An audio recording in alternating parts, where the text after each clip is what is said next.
On this episode, we're joined by Elias Haslanger, a powerhouse saxophonist, composer, and bandleader who's been a major force in the jazz world for 30 years. Based in Austin, Texas, Elias has shared the stage with legends like Ellis Marsalis, Maynard Ferguson, and the Temptations, while earning comparisons to John Coltrane and Sonny Rollins. From top charting albums to major performances across the US and Europe, his story is one of deep artistry, relentless dedication, and serious groove. And we are live. Elias, good to see you. Thanks for being here today. My pleasure. Thank you very much for having me. I was fortunate enough to hear your band play at the Elephant Room in Austin in February of this year. You know, everyone says that's one of the best spots to go to. And I was so happy that I got a chance to hear a band like yours playing Duke Pearson and Wayne Shorter. It was, because there's so many dichotomies of jazz and you never know what you're going to get, but I was so happy to hear your band play. It was world class. I appreciate that very much. Yeah, I've been playing down that basement in Austin for many, many years, since one of my home bases. And I am very fortunate to be able to play with some of the best in town. And Austin has a pretty good jazz scene these days. So there's some good talent to surround yourself with. So I'm feeling fortunate to be able to have the opportunity to play there as much as I do. So, when people think of Austin, it's always the live music capital of the world. So for younger jazz artists that maybe are finishing school and they may not necessarily want to go to New York, they may not want to go to the West Coast. Would you say Austin would be a good place to, if not start your career, definitely a place that they could live for a few years and gain some, professional experience? Yeah, for sure. So I was born and raised in Austin. And as a kid, my parents were way into listening to music. I didn't have a television in my household. I just had my dad and my mom's record collection. And plus, we had a really good public radio station called KUT. And there was some really great DJs on that radio station, like Paul Ray and Jay Trachtenberg, and they would actually play jazz all the time. It's not as much now anymore, but so I kind of grew up immersed in music as a kid and took private lessons. I saw a bunch of live music. So it was one of those things that kind of was a natural progression for me personally. And I started playing right out of college. I went to the University of Texas, and ever since then, particularly the jazz scene has grown.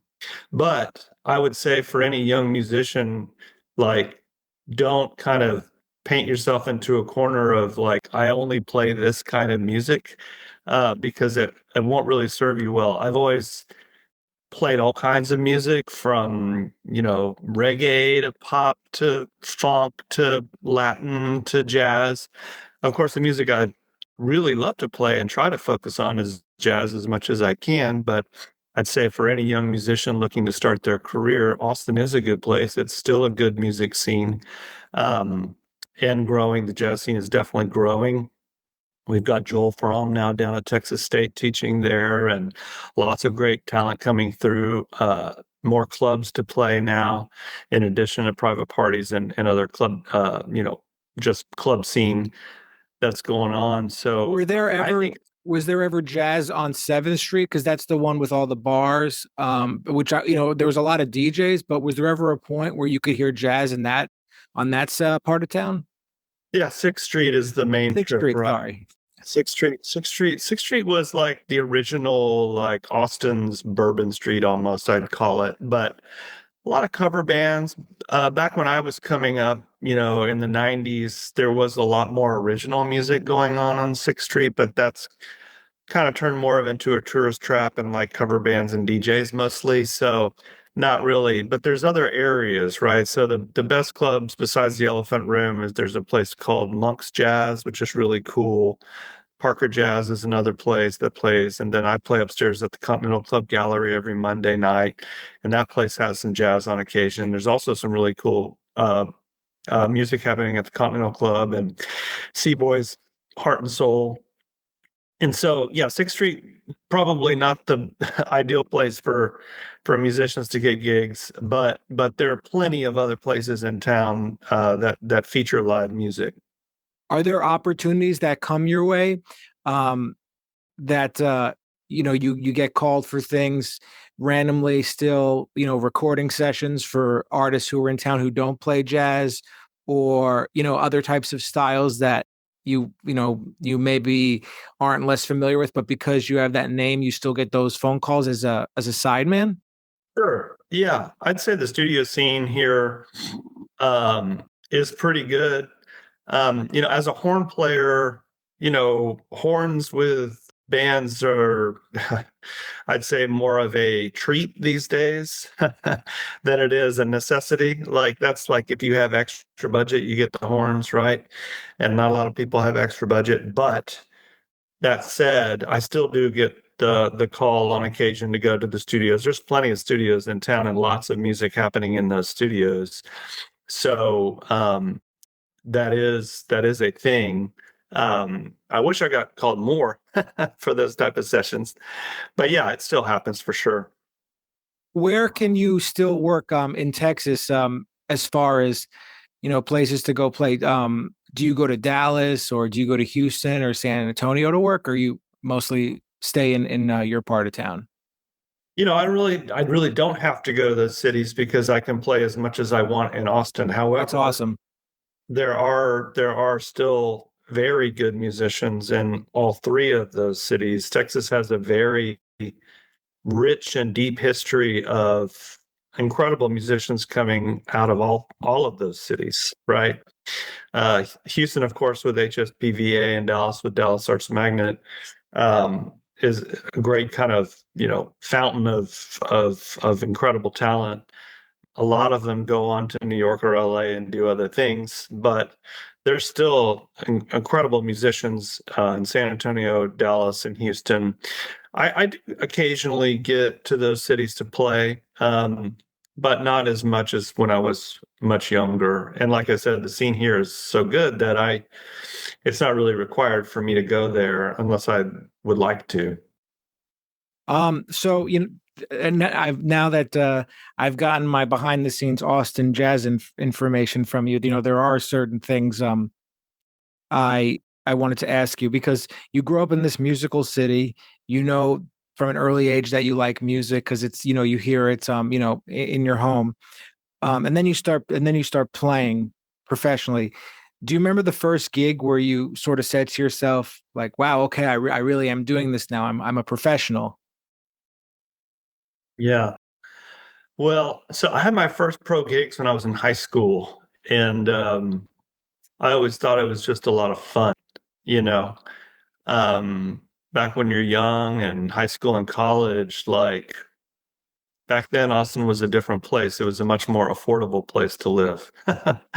So the money was almost secondary to just the good time and having the ability to be on stage with some of your friends to play music. So I considered myself doing it professionally from a very early age, like junior, senior year in high school, and started playing more in college. But I'd say probably, when I was in college or just out of college, I started playing with some of the more seasoned Austin jazz musicians like Tony Campisi, who was lead alto player with Stan Kenton, and another man by the name of Bobby Meyer, who was incredible trumpet, saxophone, and pianist.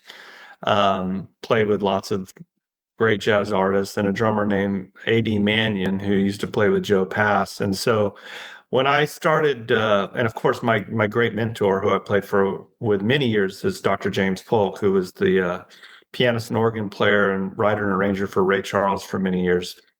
And I started playing with those guys. That's when I felt like, okay, yeah, I think I can do this. I think, and they were always super encouraging. One of the things I love about this music is that you have that kind of elder mentor, young student relationship, that is not necessarily in a classroom, it's on the bandstand.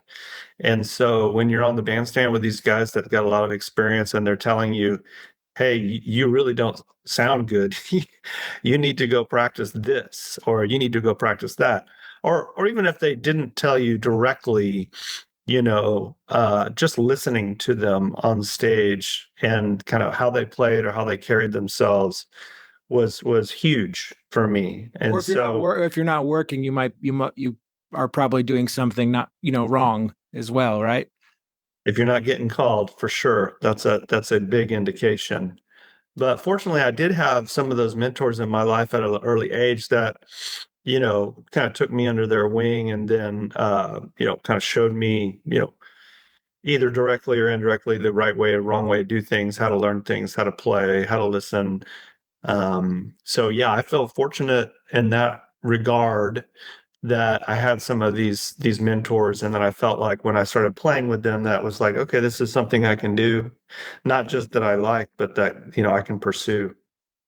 And you've been doing this for such a long time, and as you're talking about it, you could still hear the passion and dedication in just everything you're saying. But what keeps you inspired just to keep pushing, after decades in this music? Because there are the challenges that come with it as well. We don't have to go into those, but what keeps you inspired these days?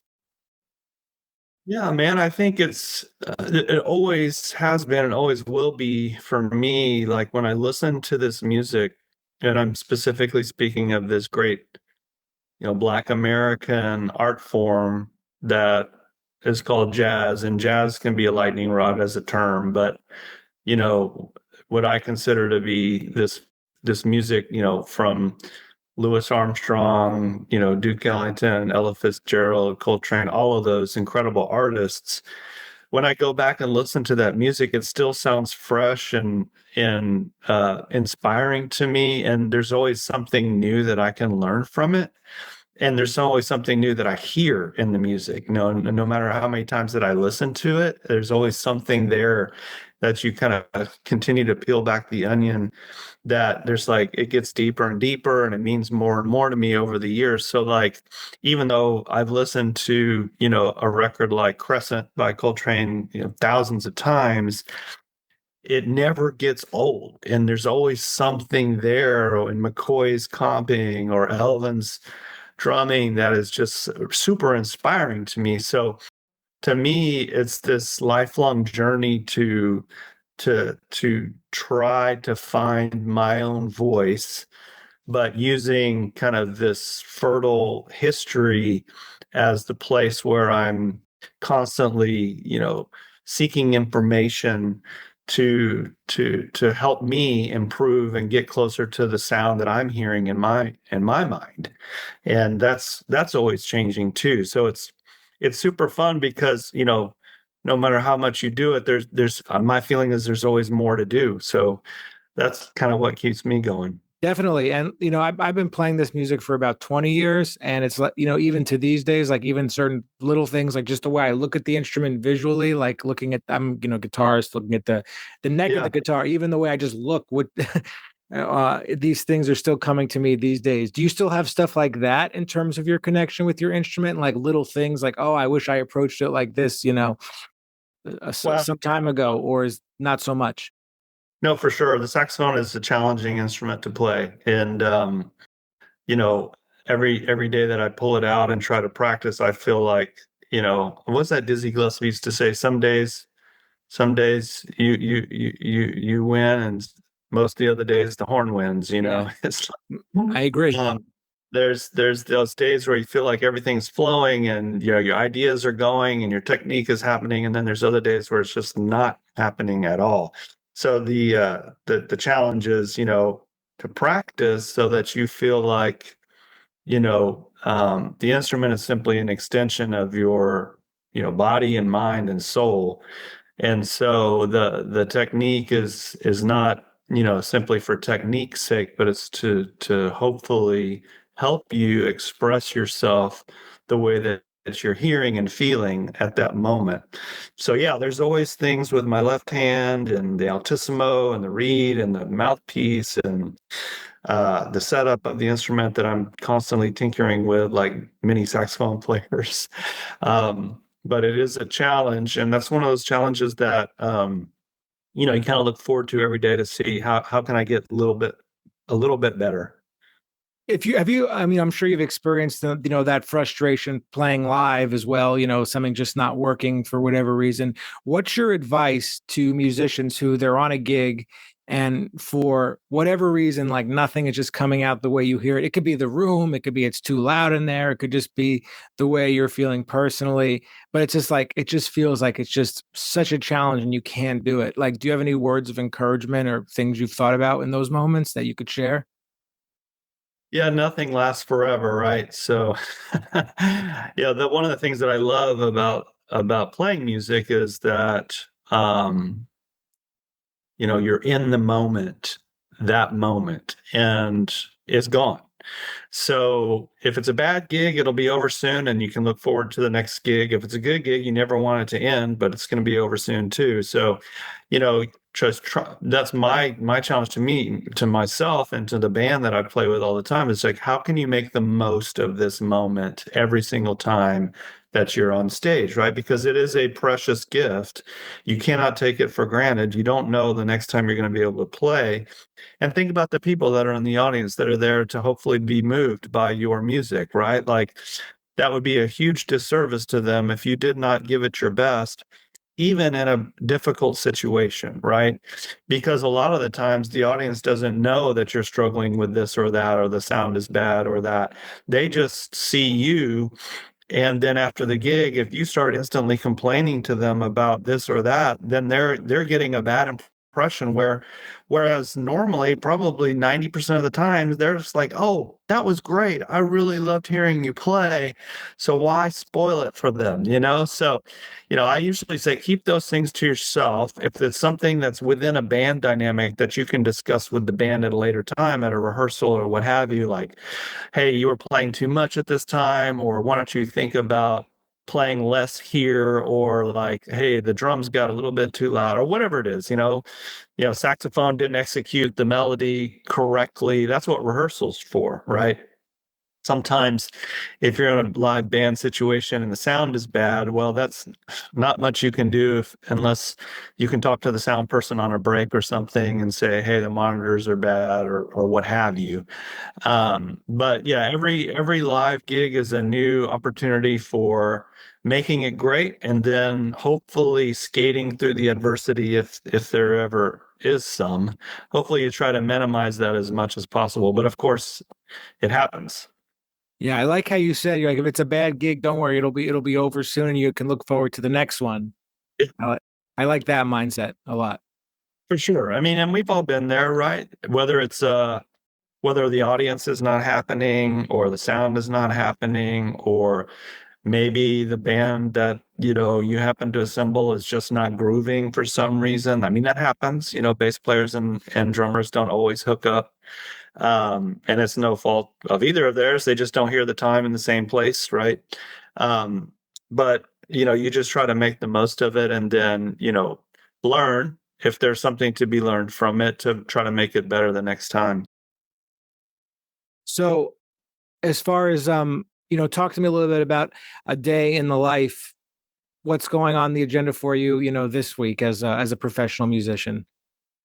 Busy week this week. I've got a gig tonight at the Continental Club Gallery, which I have every Monday night from 8:30 to 10 with my band called Church on Monday, which is organ, bass, drums, guitar, and sax. And the reference is the Stanley Turntine's record called Hustlin', which is one of my favorite kind of soul jazz, if you want to call it, if you want to put a term to it, but it's kind of got hard bop with the organ. I love the vibe and the feel. So that's every Monday. And then I have a Monk's Jazz gig on Friday night, and we're doing a tribute to Horace Silver. And I've got a great quintet for that. We're going to play some of his music, and we're going to tell stories about Horace and how important he was.